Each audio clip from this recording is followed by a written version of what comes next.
Hello, everybody, and welcome to Sparring Partners. This is the new thread, which is covering specific countries, and especially countries that you might not have visited, you might not know much about, but that nevertheless do something interesting in our wireless or more generally in telecoms.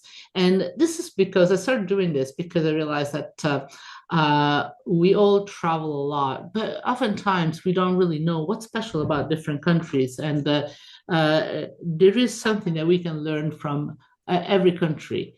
And the first one was Argentina. And today we are going to cover Bahrain, which is sort of the other end of the spectrum. I'm sorry, bad joke. And with me, I have Philip Marnick, who is the general director at TRA in Bahrain. And he has been, I've known him for a long time. So he was before in the UK, was at Ofcom. And before that, he was at UK Broadband. So, and BT's O2. So he's been working on the operator side, regulatory side, UK, Bahrain. So he's going to be able to tell us all about it. But before we do it, Philip, why don't you tell us from your point of view, what is that you're doing right now and what's your background? Yeah, hi, I'm Philip Marnick. I've been in the telecoms industry for a very long time, having worked in operators and the regulators in a number of countries through the world and spent my entire life doing this sort of stuff. In fact, when I tell people I started in mobile when mobiles were ships, which is quite some time ago. So I'm now the head of the telecoms regulator here in Bahrain, and we're going to talk about Bahrain. And for all those of you who don't know where Bahrain is, we are in the Arabian Gulf. We're one of the GCC countries, so our neighbors are Saudi Arabia, the United Arab Emirates, Qatar, Kuwait, and Oman. So the GCC countries. Yeah, it's very interesting because I guess Bahrain gets I mean, I guess it's not a big country, so I guess we know a little bit less about it. But it's actually, it's actually quite amazing what you guys have over there. And so why don't we start talking about, can you give us like, basic background, actually, I've never been there. Okay, but yeah, sure.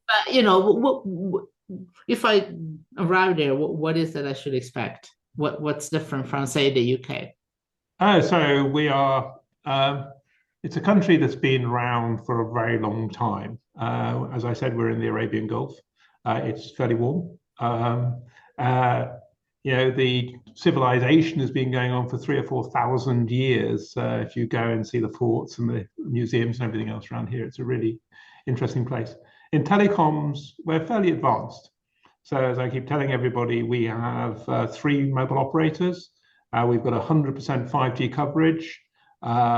Everyone in our population uses the internet. So we, according to the ITU figures, 100% participation in that. We've got ubiquitous fiber coverage, so people use fiber.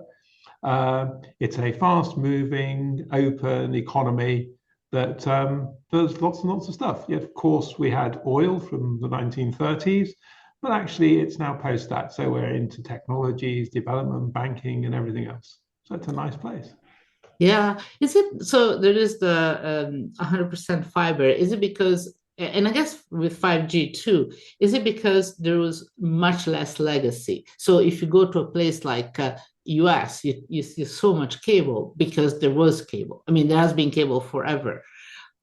So is it that, or is it just that there is much more willingness to just upgrade everything?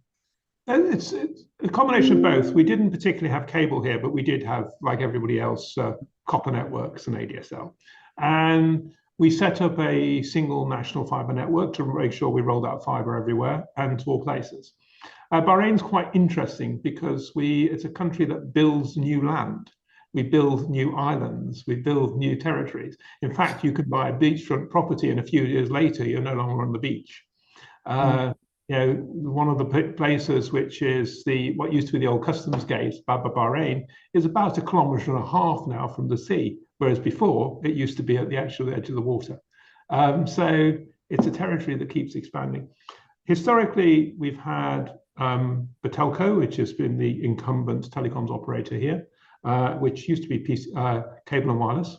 So it's operated for a long time. It had a copper network. We now just rolled out fiber, and people are willing to take up fiber. People actually see having good, high-quality internet, high-quality services good. I think our data usage on mobile is one of the highest in the world. In fact, I was talking to someone from Finland the other day, and they were saying how surprised they were here because most of the figures you see are a lot of fixed wireless people and using data usage. We have not so much fixed wireless. Most of our data usage is genuine mobile data usage, and still our figures are high compared to other people. So we've got good usage. It's just people use it. People drive their cars and use mobile data. Well, oftentimes when you say people use it, it's because it's available. So oftentimes usage is capped by availability. So I don't use, for instance, much in a way of mobile data, but in the UK, when sometimes it's just not available, I just don't use it because it's not available. But if it were available, I'll be using more. So that's quite true. And to be honest with you, you said some comparisons against the UK. I must admit, when I used to be in the UK, used to think the mobile coverage was reasonable. Okay, there was lots of people complain about it, but wherever I was, it was reasonably good and usable. Having been over here and then going back again, you go, goodness, this is not quite as good as you thought it was.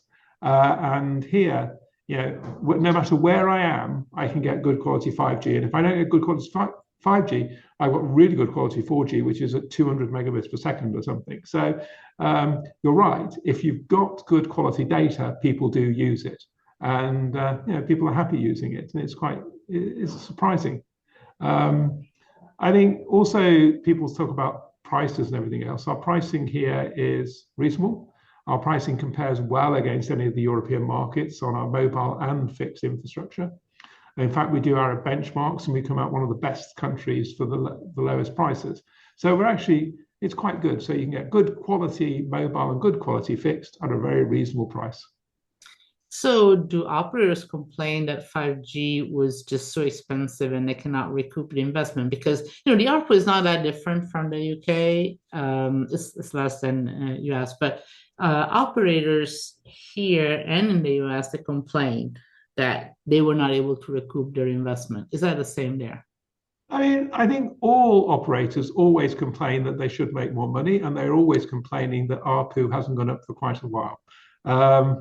Do they really think they can't get more money from 5G? I'm not sure. It's true that in 5G for consumer, most people will not see particularly the difference between 5G and 4G. Of course, when they do a speed test, when they first get 5G, they'll see really, really high speeds, and then more and more people use it, and the speeds get right. And we've managed to sustain very high speeds here. If you look at the league tables, we're really towards the top. But the operators themselves, of course, they look at new generations. They think it's expensive, but we've started closing down 2G or 3G. People now have 4G and 5G networks. Yes, there's one of the operators still has a bit of 2G, another operator has some 3G. But I think in 5G, you find the cost per bit is slightly lower than the cost of other technologies. And that's an advantage when you're carrying high data. The other comments we keep hearing about 5G is that 5G wasn't very successful. And this is because people say, well, what's it given me more than 4G? Where's all the other things? And I think I don't agree with that. I actually think 5G was a fairly successful technology. I think its biggest success is it caused enterprises to start talking about wireless. And they talked a lot about 5G, but they actually didn't really mean 5G. What they meant was, I'm going to use wireless as a technology to enable me to do other things and use mobile in a different way. So whilst people talked about 5G, they actually possibly used some other things. I think the industry gets a bit frustrated that when people say 5G, they actually mean 5G, and actually they meant wireless. So I think it started talking to people and getting industry to think about using wireless technologies in different ways, whether it's private or whether it's public, but to be able to use it as part of their process. So I think through that regard, 5G was fairly successful, although I can understand why some of the people say, I haven't got 5G everywhere, it must be a problem or it must not be. So yeah. No, So yeah, I'm completely with you. I mean, I guess that the problem with 5G, a lot of people had inflated expectations of what it would do, and it was not, this kind of massive amount of people going to pay for whatever, amount, but it is more efficient from it a, is. so I mean, what's wrong with that? That's actually a good thing, no matter what. I agree with you. And I think it is a problem for the mobile industry that they often promise probably slightly more than the technology delivers, or they promise it far too early and it comes through. In fact, I must admit, in one of the teams I had, we got out the books that we saw from the 3G auction, and the applications and services they were promising were the same ones that people were talking about for 5G. And I think sometimes people need to realize that actually the technologies, the applications will drive what they do. Then usually is never a killer app. The killer app is actually being able to use something mobile and be able to use whatever you do wherever you go. And I think people talk about things and then get worried it doesn't happen. The one I find most interesting of all that people talk about is IoT. And I think people have been sitting waiting for IoT to happen.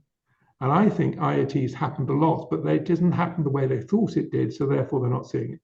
In most people's homes, you'll find they have sensors, you'll find they have things they can switch things on and off with remotely, you'll find they have devices they talk to, which will do other things for them, control it.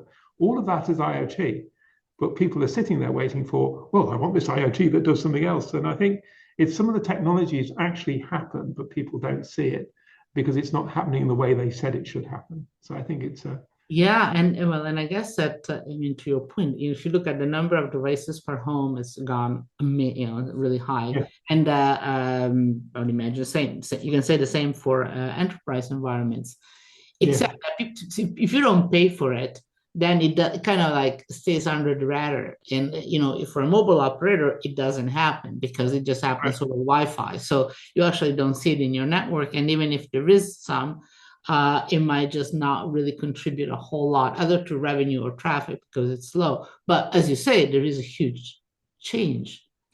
It's a huge And that's actually something that people value because you can see that people buy that stuff. So, they might exactly. not be willing to pay much more from in their monthly plan. And monthly plans in most markets, and similar here, haven't particularly increased over time. Of course, there's always been slight increases, but people are paying roughly the same amount they've always paid and getting more for it. So people are happy. The industry thinks, how do I make more money? But to your point, you wanted to know about Bahrain. Yes. So Just, we are a fast-moving energy market. I think previously you asked about banking and other things. mhm. Here most of our banking is digital. Like most places, people pay in digital means. Of course, they have cash, but that's what most people don't use cash anymore. They do it. Even if I was going off to a sporting event, I will send some people some money through one of the apps we have here called Benefit, which all the banks get together. And it's an app. I put someone's phone number and it sends the money directly to their bank account. Um, you could put their phone number in, you could put their IBAN in, whatever else it is, and off it goes and it sends it. So for us, a lot of the stuff now is digital in payment terms. It means, Apple Pay and other things like this or Google Pay or whatever it's done enable people to use it. And most of those things are as well. So wherever people go, you now tap in some way, shape or form or digitally sell. In fact, if I want to go to, say, get my car washed, even the person who will wash the car, he'll either give me his phone number and I'll send him some money electronically, or he'll use a QR code. I scan the QR code and pay that way for it. So there's lots of different ways in which people do these things now. As I said, people use lots of data. We are a very data-intensive market. You can see voice calls, like most of the places, continuing to fall. And you see people messaging. WhatsApp and other applications are being used quite a lot in these sort of markets. In general, because we've got good coverage, people expect mobile to work absolutely everywhere and get surprised if it doesn't. And it's you see everyone doing whatever they want to do online. A lot of shopping takes place online here, although if you go to the shopping centres, you'll see them full as lots and lots of people turn up to go shopping because they see it as a social sort of event, going out and doing it, as well as buying shopping online. So it's a sort of good combination of everything else. Let me ask you the opposite question, which I would not ask to anybody from the US, is that like in the UK, there has been an issue that people want to be able to still pay cash because of privacy concerns and whatever. Do you have that issue that you cannot pay by cash somewhere? I haven't. I found some places which uh, don't do not take cash, I believe, but not many. Most places will still take cash, and if you want to pay by cash, you can still pay by cash. But a lot of things are still electronic, and in fact, most people here, I don't know about it, and I can't speak for everybody because I don't see everybody, if you know what I mean. But lots and lots of people do most things online, do most things electronically. So, you know, even if I wanted to pay the babysitter, I could pay a babysitter electronically. I just put their phone number in, boom, off it went. So, Yeah. yeah, I haven't heard people say I've not been able to pay cash. Um, but, you know, Well, and here they wanted to introduce some registration at some point, and I think that kind of went away. But you could imagine that there is at some point the opposite issue. But it just seems yeah, like it seems like you just have a different way to pay also digitally, so yeah. you can choose what you feel more comfortable from a security point of view. Now, let me ask you another question: is Wi-Fi? Now, if you have this sort of a complete 5G coverage, do you see the Wi-Fi used to be going down? No, because Wi-Fi is used in, so we've got fiber. A lot of people have fiber in their homes, so therefore they use a lot of Wi-Fi there. Yeah. Do some people use Wi-Fi in the shopping centres? Yes, they do. But people use data, mobile, to be honest. So we got a lot of Wi-Fi usage. And I think it's actually one of the interesting debates, as broadband gets faster and faster, you've seen some countries are moving towards 10 gigabits per second broadband lines. If we set our visions for the future, that's what you should be doing. And then you have to ask yourself, if I've got my 10 gigabits per second, how do I get that delivered? How do I get the Wi-Fi to deliver me 10 gigabits per second? I remember many years ago dealing with some people in Hong Kong, and they would say, oh, we've bought a gig, but I'm only seeing 750 megs. Where's my other 250 megs gone? Really? 250 megabits per second. And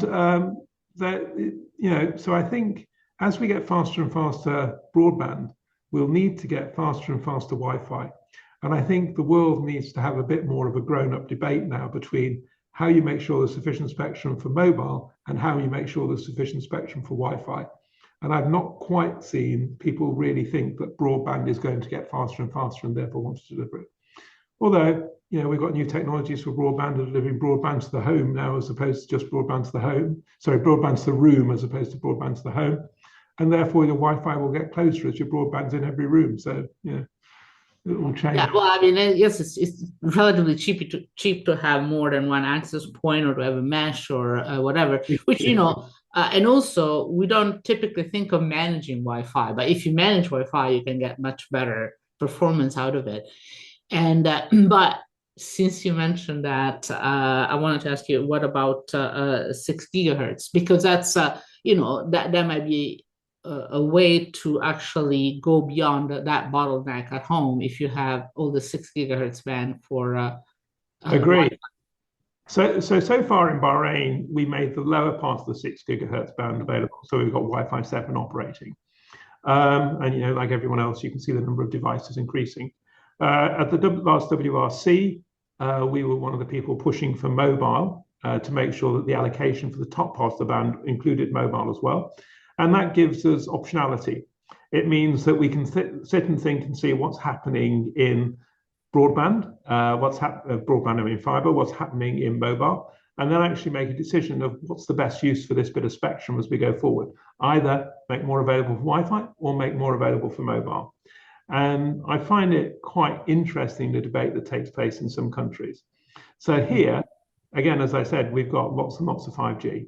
I think, the sixth densest place in the world in population density, because we've got some high usage. So therefore, I've got small cell sites in high density usage, which you'd think I would have one of the challenges of doing it that required more spectrum. And I find it interesting, some of the countries who have slightly less mobile, slightly less smaller cells are all pushing for more and more spectrum, but you wonder what their problem is in some places. Yeah, well, I guess in some places because you might not be allowed to put more base stations, so that there's all sorts of dimensions. But no, as you say, that and obviously the more spectrum you have, the better off you are. But on the other hand, the more cells you have, the more capacity you have. So there are Exactly. different ways in which you can kind of get the capacity you need wherever you need it, and then indoor, outdoor. So that's a interesting model. Now, another thing that you mentioned initially is the for fixed for fiber. You only have, my understanding, only one fiber operator, We have which is kind of the opposite of what you have in the US, where everybody, if you want to provide service to anybody, you need to have your own infrastructure, which makes it very expensive to operate, and then it's obviously more expensive for the subscribers. I mean, I used to pay in the US like 3 times as much as in the UK. yeah. That's not even so for pretty much the same thing. So how is that working? I mean, do you have enough sort of, well, obviously you have 100% coverage. So do you feel like there'd be an advantage to have a second fiber operator? Say maybe So, more redundancy. so we've well, you've got redundancy anyway. So we decided that we needed a national fiber network to provide fiber everywhere to make sure we could roll out quickly and make sure it was done. Then on top of it, it provides wholesale only services. So therefore, all of the ISPs are competitive ISPs who buy the service, and they obviously take the fiber connections and then provide internet services. So far, our strategic approach, therefore, you've got a monopoly, and therefore, like a regulator, you need to regulate monopolies. And Mhm. we've got some good strategic view is that we need to have world-leading fiber infrastructure, and we need to have globally competitive prices. So my fiber broadband services here probably cost around about £30 for fiber broadband. So Mhm. to take the UK markets are probably quite similar to the UK. I'm sure you can find prices that are a bit more, a bit less, etc. But we look to see we're in the right sort of ballpark for those sort of things. And we have quite good competition. In fact, you can drive along the highway here and you'll see adverts for fiber broadband. You'll see adverts for mobile. You'll see the mobile operators have introduced new family plans, and the family plans will give you 5 mobiles plus a fiber connection for a defined price, and things like this. So you've got different offers in the market, and you've got people competing to get customers. So we've got quite a vibrant retail market.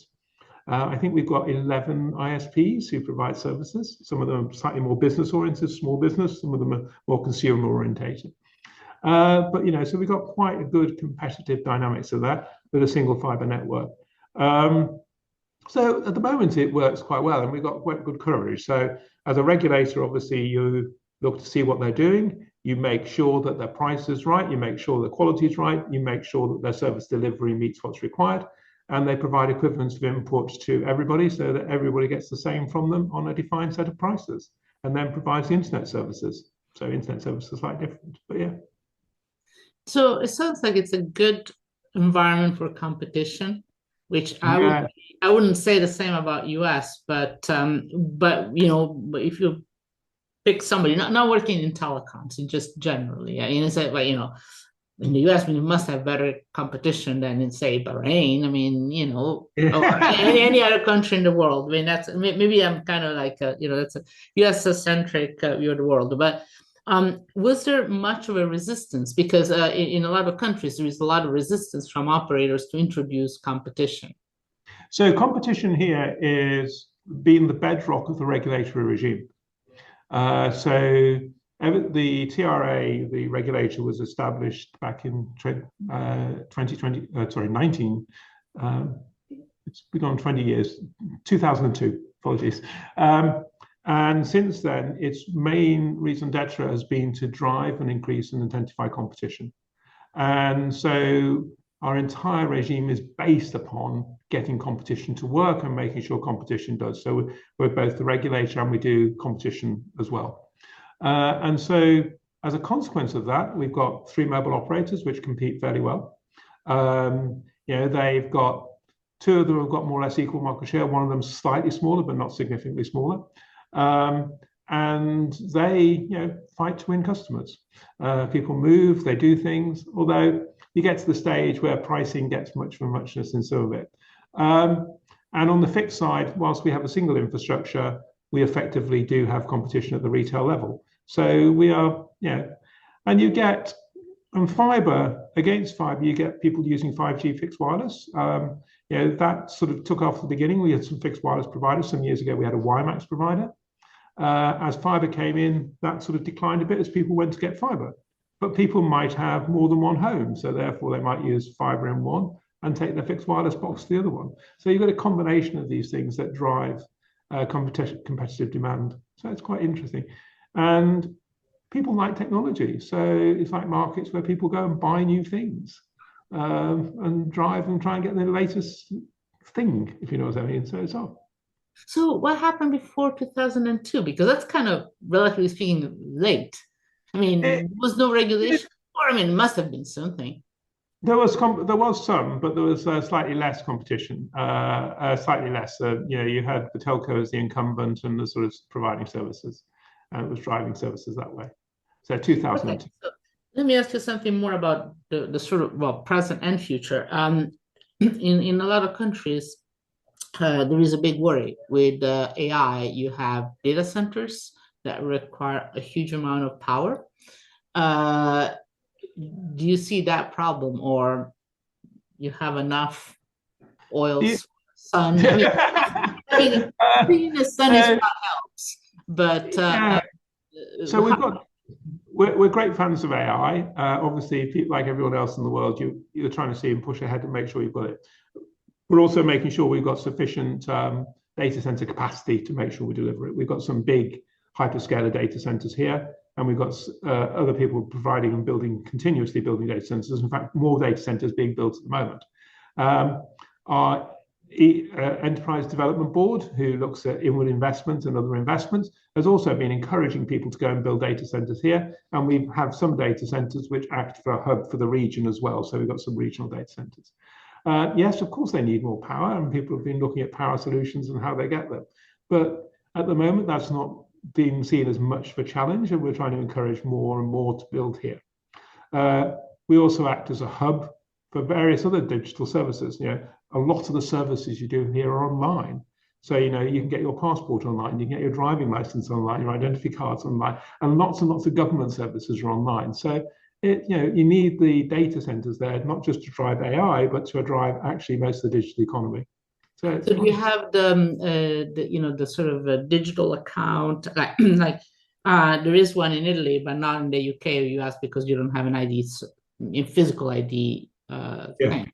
So actually, US and UK are actually behind on that compared to many other countries. So you have like this single account that gives you access to all the public services still. We've got a single sign-on ability that enables you to sign on to the government accounts and things through what's called eKey2. That enables you to go in there and sign into things and use it. But like lots of other things, competition's great, isn't it? You sort of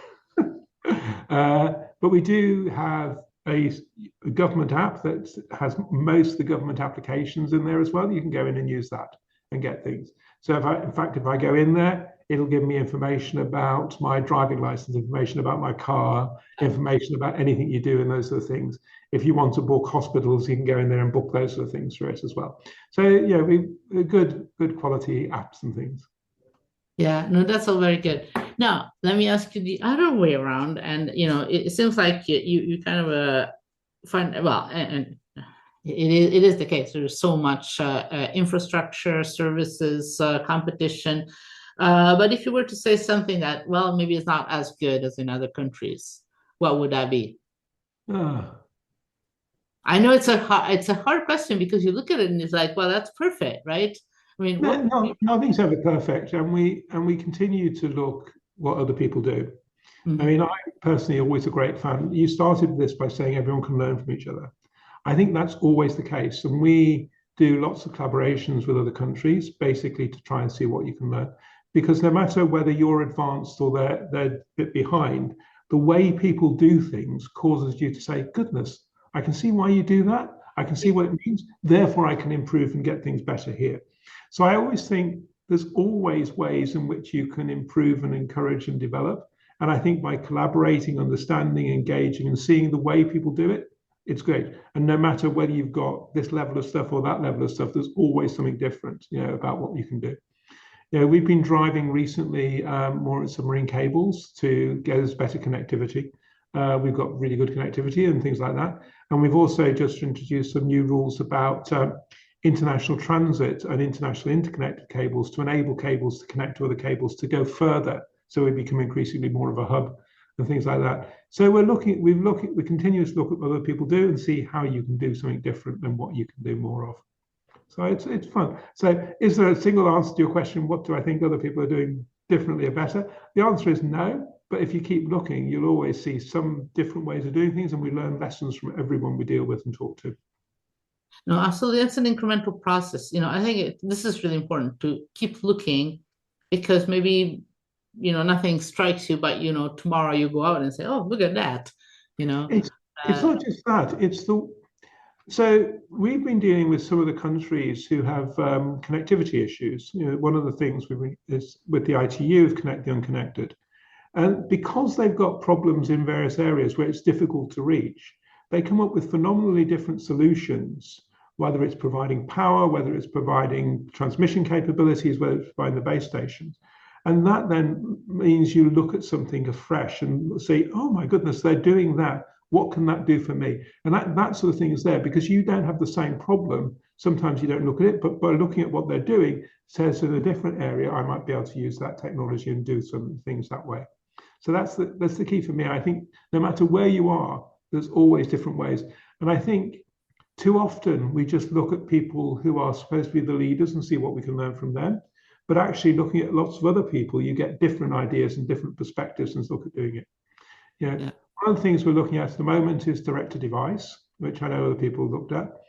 We consulted on that recently. We're just finalising it, and I can see all these people worried about whether it'll compete with mobile or not, and we're less worried about those sort of things because you compete. That's competition, huh? But I need more coverage, not with my landmass, but with my sea areas. So therefore, these sort of things give me a solution to something that most people wouldn't have seen the solution for because there was a problem. So when I've got people going out in boats, they'll get better coverage on their mobiles than they would normally. So we're trying to look at those sort of solutions to actually bring everything to give total solutions, not just across our landmass, but across all of our sea territories as well. Absolutely. So we have to close on this note, but it's a very optimistic, and I think it's a very good and proactive way to kind of keep up with things, and and I say, well, not only look at each other but also talk to each other. It's really important. Agree, absolutely agree. Thank you. So, Philip, thank you so much. It was also great to catch up with you as And well. you. So that's great, and keep us know what's going on in Bahrain. It all sounds very exciting. Thank you very much indeed. Thank you, Monica. Thank Uh, you, and thank you all for listening in to Sparing Partners. If you do like it, keep listening to us and tell people about it.